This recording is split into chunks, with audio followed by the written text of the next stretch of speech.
My name is Emily. I'm 22 years old, and until a few months ago, I believed my family was my safe place.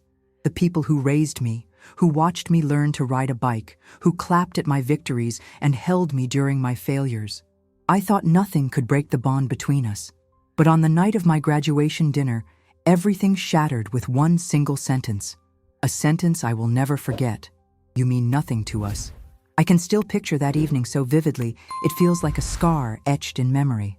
The restaurant lights were warm and golden, the table filled with dishes I barely touched, and around me sat the people I loved most in this world. I was glowing with pride, believing that after years of endless studying, sleepless nights, and sacrifices I never voiced, I would finally hear the words I longed for. We're proud of you. But instead, silence swallowed the room. Silence heavier than any scream, sharper than any insult. It felt like the air had been ripped away, like I had disappeared right in front of them. I didn't know where to look, if I should cry, or ask why. My heart cracked in places no one else could see, while everyone at that table avoided my eyes. And that's why I'm here, telling this story. Because maybe you felt it too, the ache of being invisible to the very people who should have seen you first. This isn't just about me.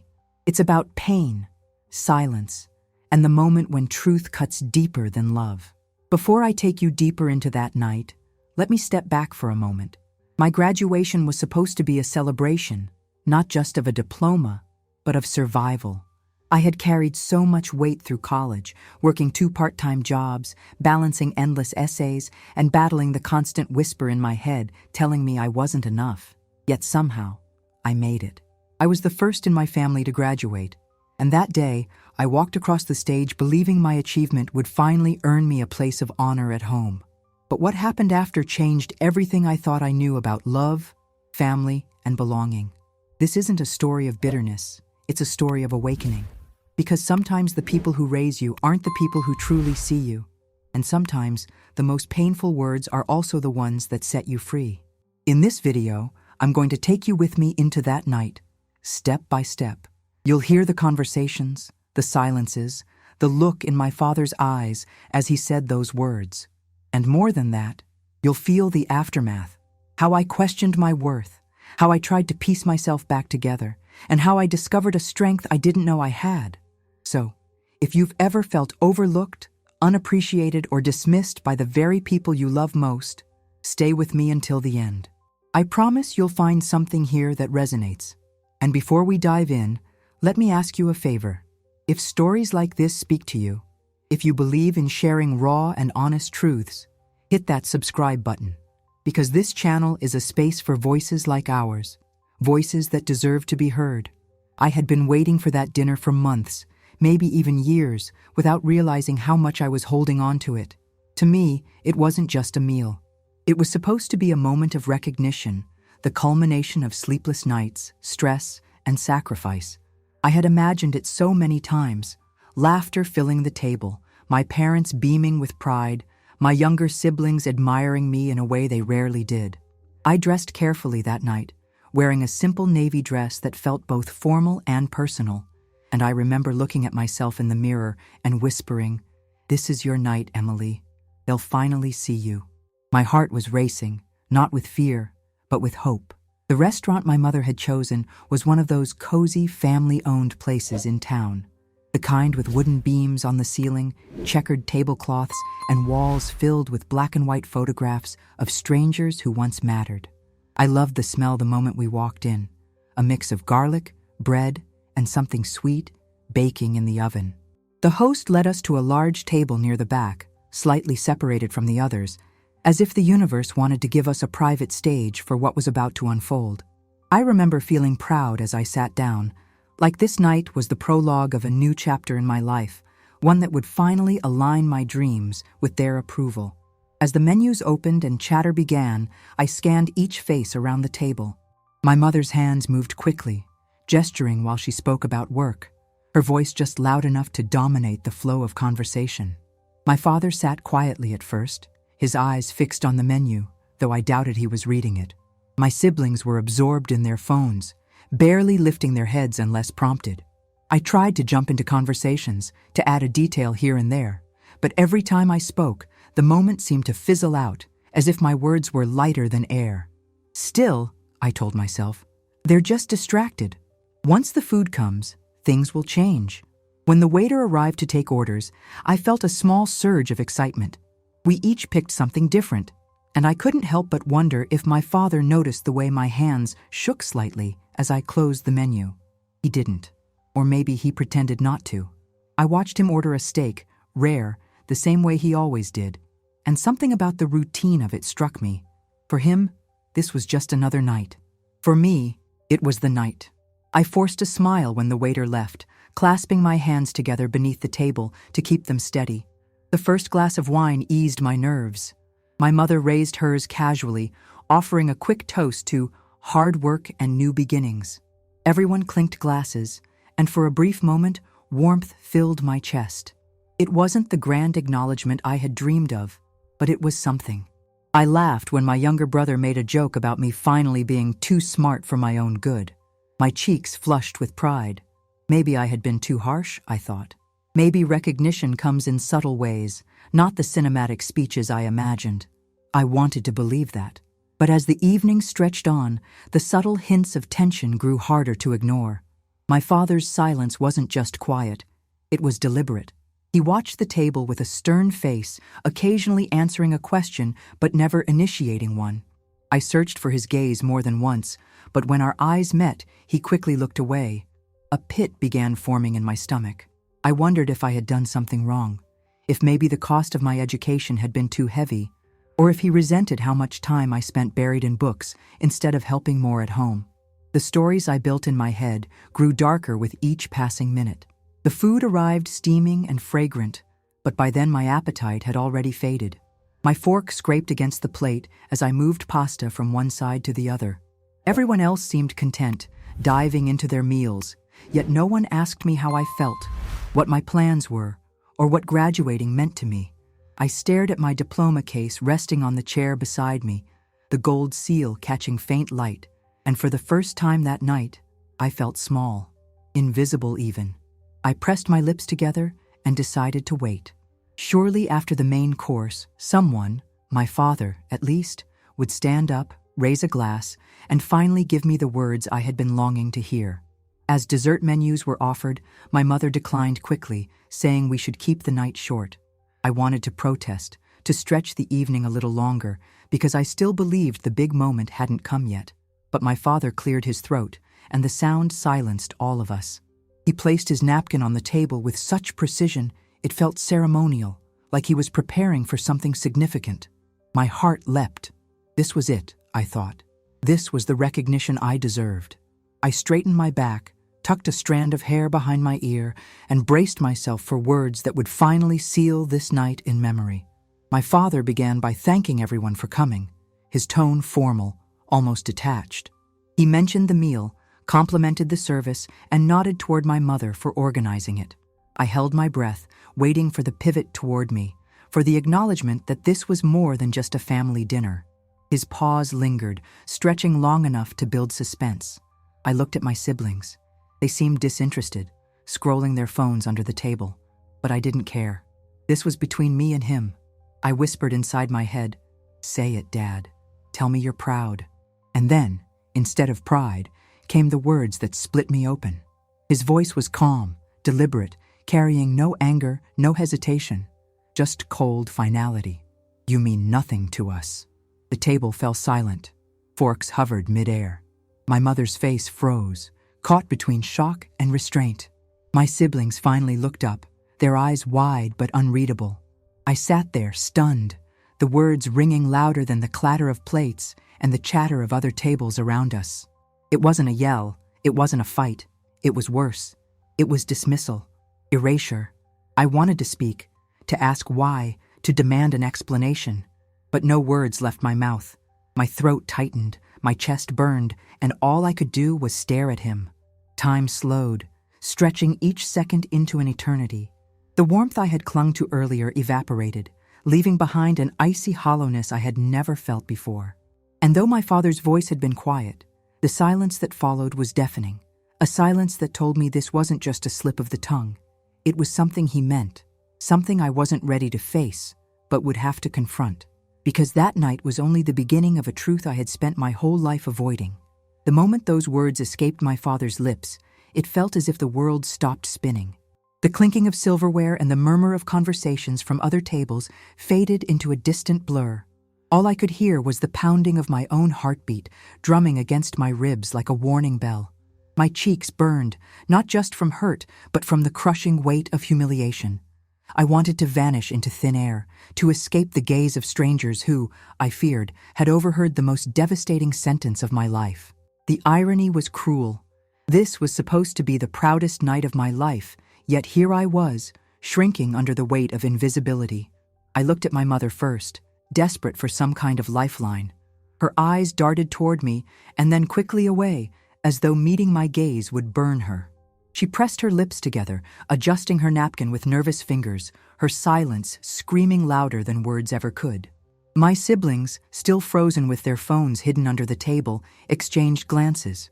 My younger brother raised his eyebrows in a silent question, but said nothing. My sister stared at her plate, the tip of her fork digging into the wood of the table. Nobody came to my defense. Nobody corrected him.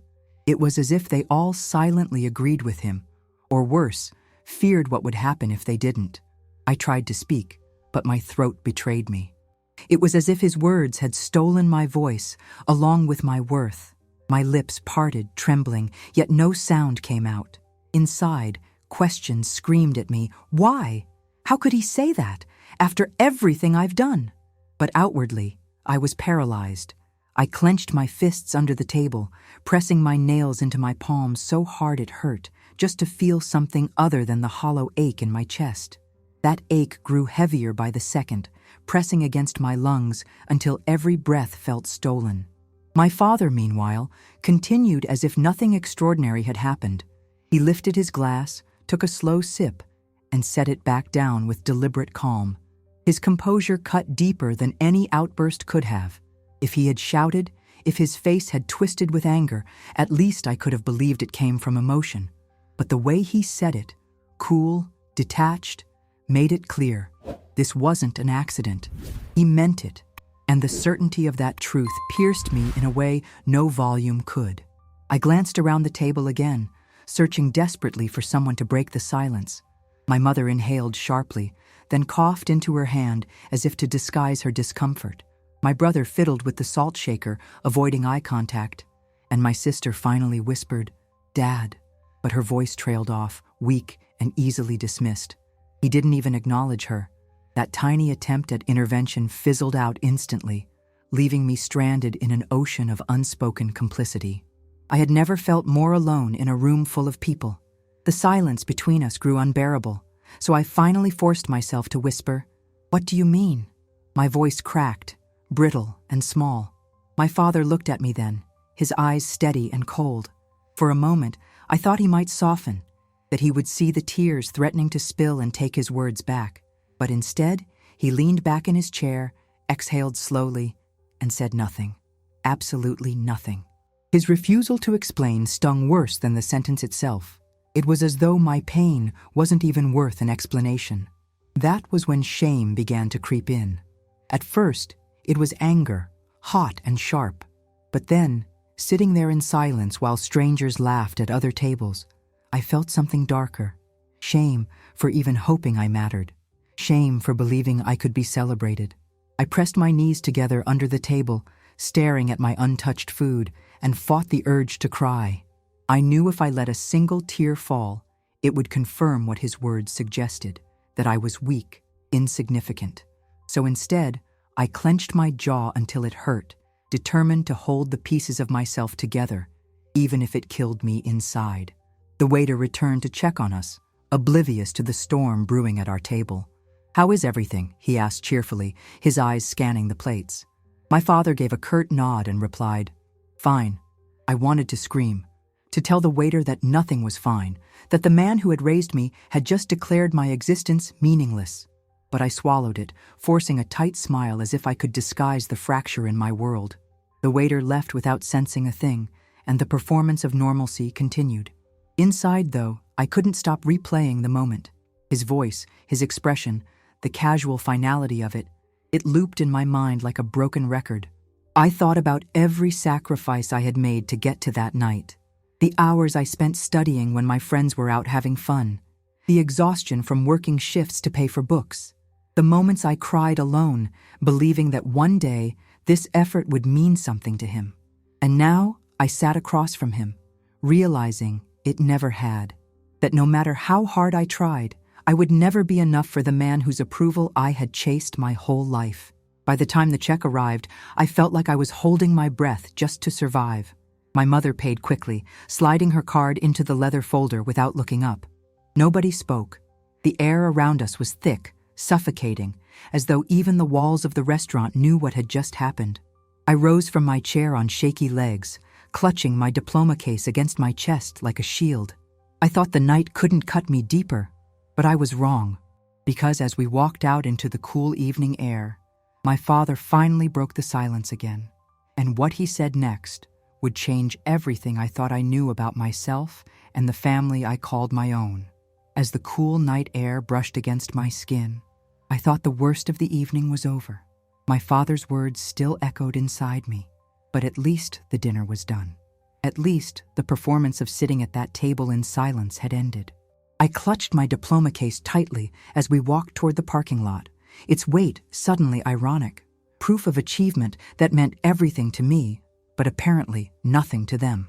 The sound of our footsteps on the pavement filled the silence until my father finally spoke again, his voice carrying that same calm detachment that had shattered me minutes earlier.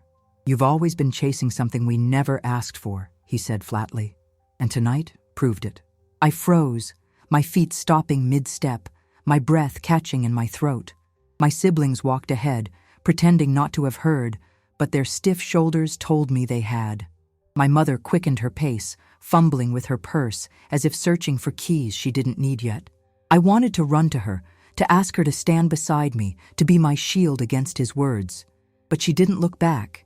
My father's sentence lingered in the night air like smoke, suffocating me, reminding me that even in my greatest accomplishment, I was an outsider in my own family.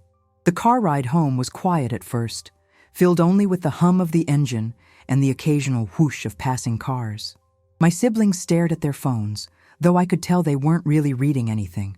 My mother kept her eyes fixed on the road ahead, though she wasn't the one driving. My father's hands gripped the steering wheel firmly, his gaze steady, as though he hadn't just dismantled my sense of belonging. I sat in the back seat, pressed against the window, staring at the blur of lights and wondering if I had imagined everything. But no, the ache in my chest reminded me it was real, too real to escape. At one point I gathered the courage to speak. My voice came out quiet, trembling but determined. "Why would you say that to me?" I asked, my eyes fixed on the back of his head. The question hung in the air, fragile and desperate. He didn't answer. He didn't even flinch. My mother shifted uncomfortably in her seat, and my sister let out a shaky sigh, but the silence remained. It was as if my question had been swallowed by the car, dismissed before it could even exist. That silence became the answer. To him, I wasn't worth explaining. When we pulled into the driveway, I lingered in the car, hoping someone would turn back, would look at me, would say anything to undo the damage. But one by one, they got out, their doors slamming shut like punctuation marks to an unfinished sentence. My father went inside first, his steps measured, unhurried. My siblings followed, whispering to each other in voices too low for me to hear. My mother paused at the doorway, her back to me, and for a moment I thought she might turn around. But she didn't. She disappeared inside, leaving me in the cold, alone with the night. That night, lying in bed, I couldn't stop replaying his words. "You mean nothing to us. You've always been chasing something we never asked for." The more I thought about it, the more fragments of my childhood resurfaced. I remembered the science fair in middle school when I begged him to come see my project. But he showed up late, glanced at it, and left without a word. I remembered every report card I brought home, waiting for praise that never came, receiving only a nod, or at best, "That's what you're supposed to do." I remembered birthdays where the candles burned down before anyone sang. Suddenly, the pieces connected, and I realized the truth. Maybe I had never meant anything to them. Maybe I had been blind, mistaking survival for love. The realization broke something inside me. For years, I had worked so hard, believing that achievement could buy love, that if I excelled enough, they would finally see me. But now, it was clear. They never would. Their silence, their dismissals, their coldness, it wasn't new. It had always been there, threaded into the fabric of my life. I had just chosen not to see it, clinging instead to scraps of affection, moments that felt like love, but were really just tolerance. That night, under the dim glow of my bedroom lamp, I faced the truth I had avoided my whole life. I was invisible to them, and I always had been. The pain was unbearable, but beneath it, something else began to stir. Anger. Not the kind that explodes outward, but the kind that simmers, steady and unrelenting. Anger at myself for trying so hard to earn love that was never given freely. Anger at them for pretending, for letting me believe that if I just tried harder, if I just achieved more, I would matter. My tears fell hot and fast, soaking into my pillow. But with each one, the anger grew stronger.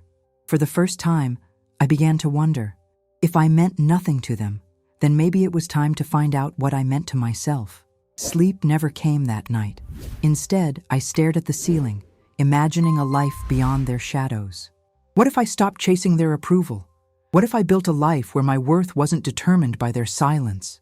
The thought terrified me, but it also sparked something I hadn't felt in years: possibility. I didn't know who I was without their expectations, but maybe it was time to find out. The idea of redefining myself was both terrifying and liberating, like standing on the edge of a cliff with the wind daring me to jump. By the time the first light of morning crept through my blinds, I felt hollow, exhausted, but strangely awake. I knew nothing had changed between us, that my father still believed his words, that my family would continue their silence. But something inside me had shifted. His cruelty had carved out a space, an emptiness that hurt to face, but one that might hold the beginning of something new. I didn't know what that something was yet. All I knew was that if I stayed the same, if I kept chasing their validation, I would slowly disappear.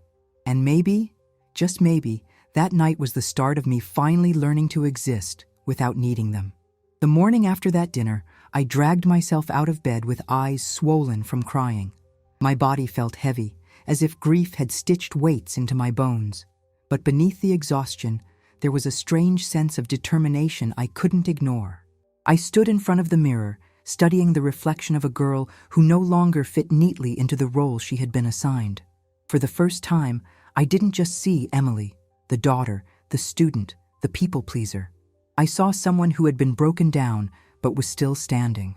And maybe, just maybe, that meant there was a chance to rebuild. I knew I couldn't do it alone. The silence of my family's house was unbearable, a constant reminder that I was invisible there. So I reached out to people who had seen me before, people who had noticed my worth even when my family hadn't. I texted my best friend Claire, who responded instantly with, "Come over, I'll make coffee." The moment I stepped into her apartment, she hugged me without asking questions. That hug undid me. I broke into tears, not the quiet, hidden kind, but deep sobs that shook my whole body. She didn't flinch. She held me tighter, whispering, "You don't have to explain. I've got you." It was the first time I realized love could be steady, not conditional. Over the next days, I found myself opening up in ways I never had before. I told Claire about the dinner, about my father's words, about the silence that had drowned me. She listened without judgment, her eyes filled with anger on my behalf. "Emily," she said firmly, "their blindness doesn't erase your worth. You've done incredible things. You're more than what they can see." Hearing it was like water in a desert. I didn't realize how thirsty I was for someone to validate what I already suspected deep down, that my value couldn't be dictated by their rejection. But healing wasn't linear. Some nights, I lay awake replaying his words, letting them burrow back into me, convincing myself I truly was nothing. Other nights, I felt fire in my chest, a defiance that pushed me to imagine a future beyond their shadow. I started journaling, writing down every memory that came back, every dismissal, every time I was made to feel small. The pages filled quickly, and with each one, I began to see a pattern. My family hadn't erased me suddenly. They had been chipping away at me for years. That night was simply when the mask finally fell. I also began to recall the people outside my family who had believed in me. My literature professor, who once told me my writing had a voice that demanded to be heard. My part-time boss, who trusted me with responsibilities beyond my job description because he said I was reliable in a way most people weren't. Even the strangers who clapped when I walked across the graduation stage. Their voices had been drowned out by my family's silence, but as I wrote them down, I realized they had always been there. I had chosen to listen only to the people who withheld love, while ignoring those who freely offered it. One afternoon, I sat in a coffee shop with my journal open, staring at the words I had scribbled. If they mean nothing to me, who am I? It was the question that haunted me. For so long, my identity had been wrapped up in their expectations. Without it, I felt unmoored. But as I sipped my coffee, I realized maybe that wasn't a tragedy. It was an opportunity. The blank space left behind by their rejection was terrifying, but it was also fertile ground. For the first time, I could define myself on my own terms. That realization pushed me to take small, tangible steps. I updated my resume, applied for internships I had been too scared to pursue, and began outlining stories I had always dreamed of writing. Each action felt like a rebellion, a refusal to let their silence dictate my life. Claire became my anchor, reminding me that I was allowed to build a life where I wasn't begging for scraps of affection. "You don't need their table anymore," she told me one night. "You can build your own." The words lodged deep inside me, equal parts terrifying and exhilarating. Still, the pain lingered. Every phone call I didn't receive, every empty dinner seat, every holiday that passed in strained quiet reminded me of the chasm between us. Sometimes I longed for reconciliation, for my father to suddenly show up and take it all back. But each time I felt that longing, I reminded myself of the truth. I couldn't control what he chose to see. I could only control what I chose to believe about myself. Slowly, painfully, I began choosing to believe in the version of me who was resilient, capable, and worthy, even if they never acknowledged it. What surprised me most was how freedom and grief could coexist. I mourned the family I wished I had, the love I deserved but never received.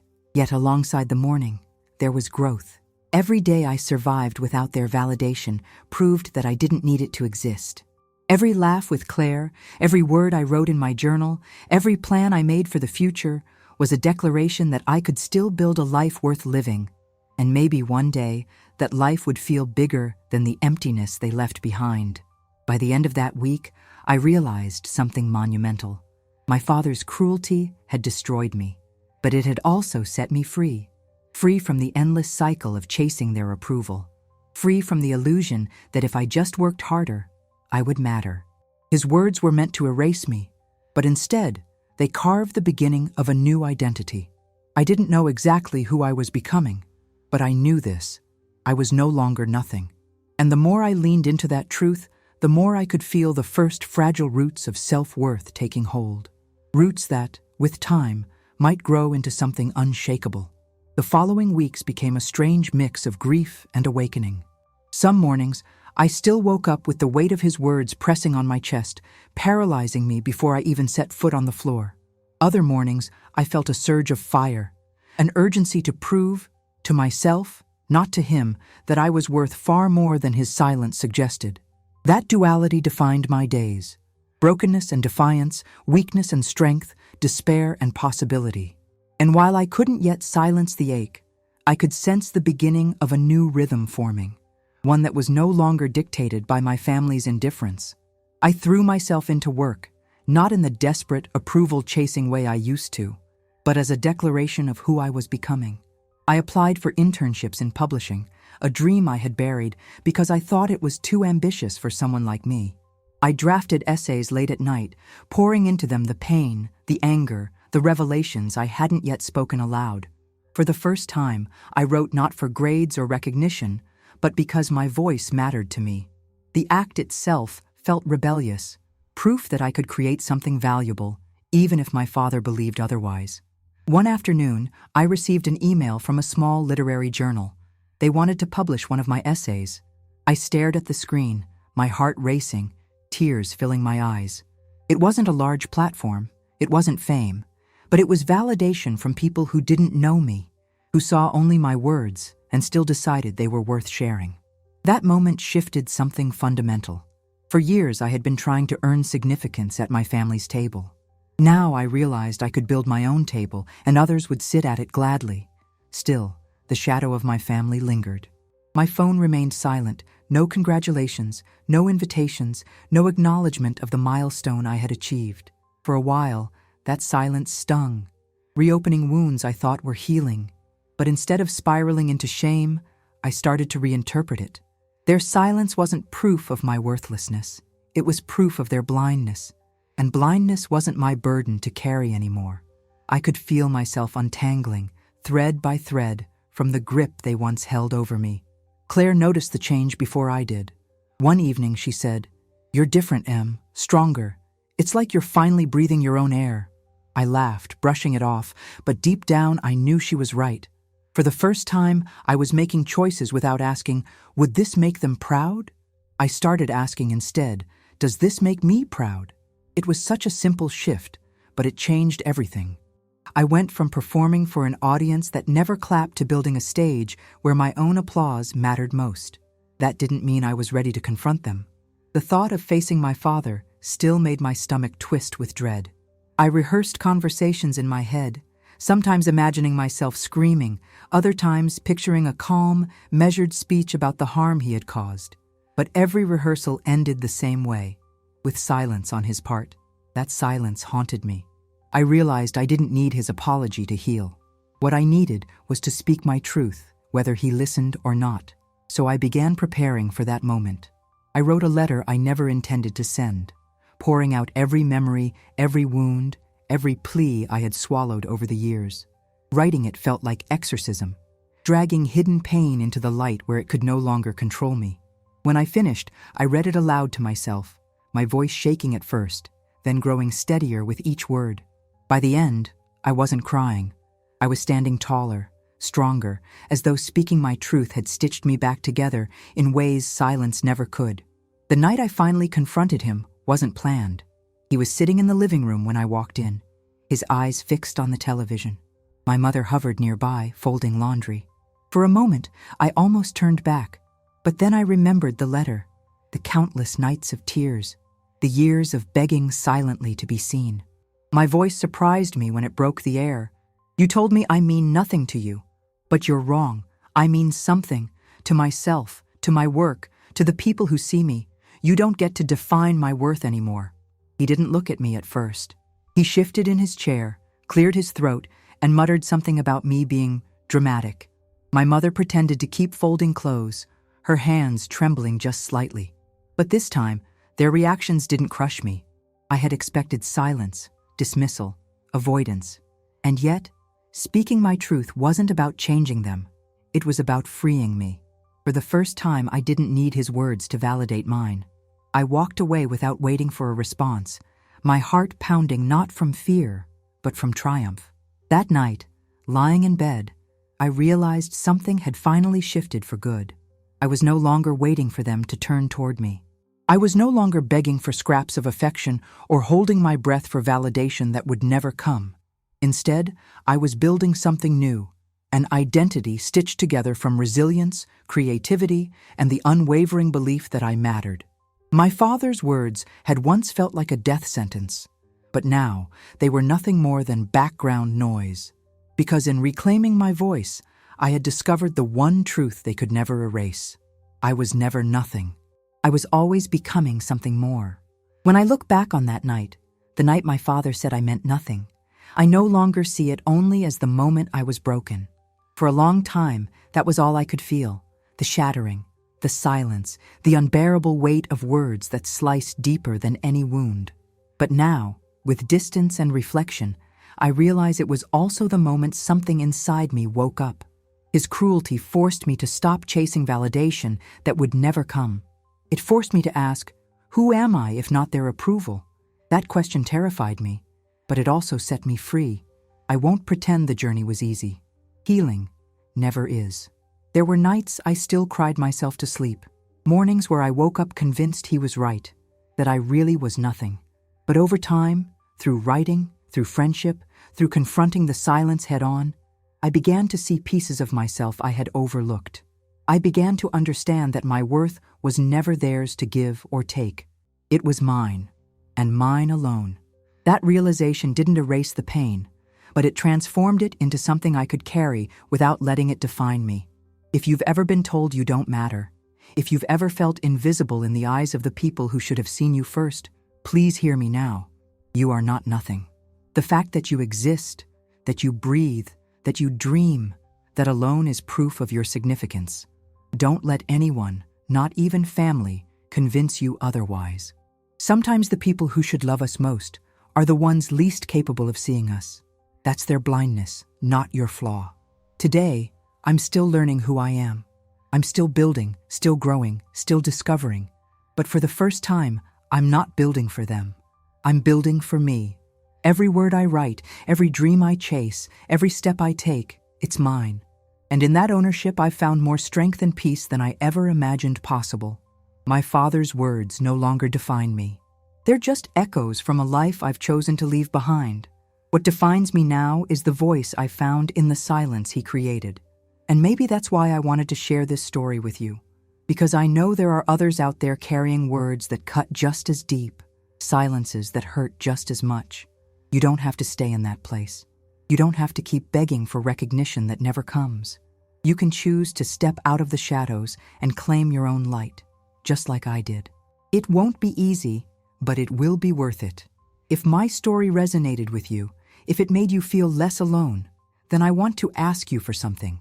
Please subscribe to this channel, not because numbers matter, but because community does.